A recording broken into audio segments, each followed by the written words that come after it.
सब सुन रहल छी RMP स्टूडियो के भक्तिमय प्रस्तुति।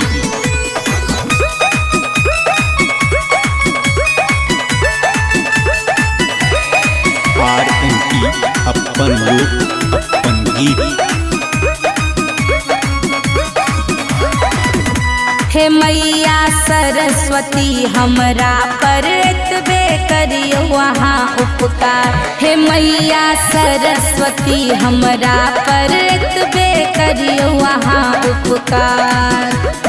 करियो वहाँ उपकार हे मैया करियो वहाँ उपकार। करियो वहाँ उपकार हे मैया करियो वहाँ उपकार। विराजी कंठ में हमरा हे मैया सुर के करियो वहाँ संचार। हे मैया सरस्वती हमरा पर एतबे करियो वहाँ उपकार।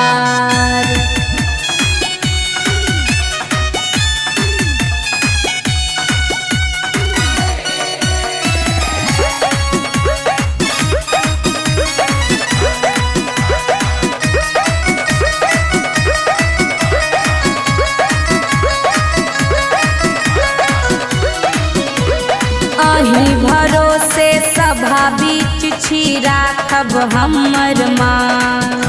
हे सुर के देवी हे ब्रह्मानी दिया सुर के ज्ञान। अहीं भरोसे सभा बीच छी राखब हमर माँ। हे सुर के देवी हे ब्रह्मानी दिया सुर के ज्ञान। अर्जी इतने है महारानी हमर करियो वहाँ स्वीकार। हे मैया सरस्वती हमरा पर एतबे करियो वहाँ उपकार।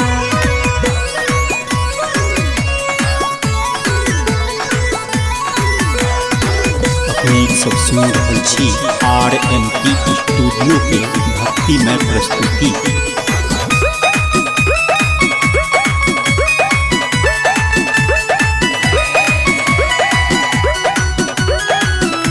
RMP अपन लोक अपन गीत। आहा कृपा के बिना मशारद के बन सक कलाकार। जकरा पर आहा नजर फेरलिए बनल ओ सुपर स्टार।